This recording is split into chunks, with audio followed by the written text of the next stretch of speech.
like most things in the Trump administration, he has decided to do his own thing when it comes to transitioning to power. Let's talk about it.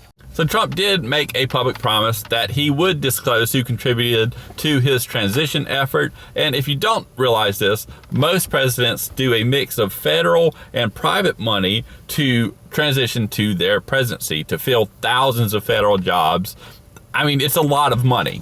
But Trump has decided to completely privately fund his transition to power, which means he does not have to legally disclose who donated to his campaign to do this. And even though he did publicly say that he would disclose this, 6 weeks in, there's radio silence on this. But don't overlook the fact, because this is privately funded, he has probably saved the federal government millions of dollars in paying for this transition. Now in 2017, he actually did use the federal funding in order to transition to power along with private funding, but because he took the federal funding in 2017, he was required to make a lot of disclosures and limited his fundraising abilities. Now because he didn't do it this time, there's no limit on fundraising and he does not have to disclose who donated to that transition effort. Now there is an argument to be made that secrecy allows donors to gain favors with the Trump administration, but I mean, there's a lot of ways to gain favor with the Trump administration, and I think this is the least of it.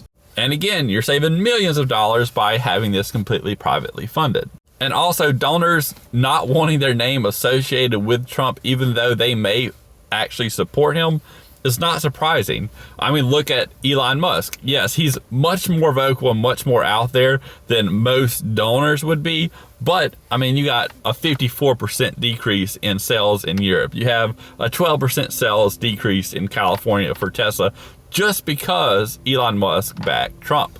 So any businessman, any large corporation head does not want to take a hit on their sales because the public finds out that they actually back Trump.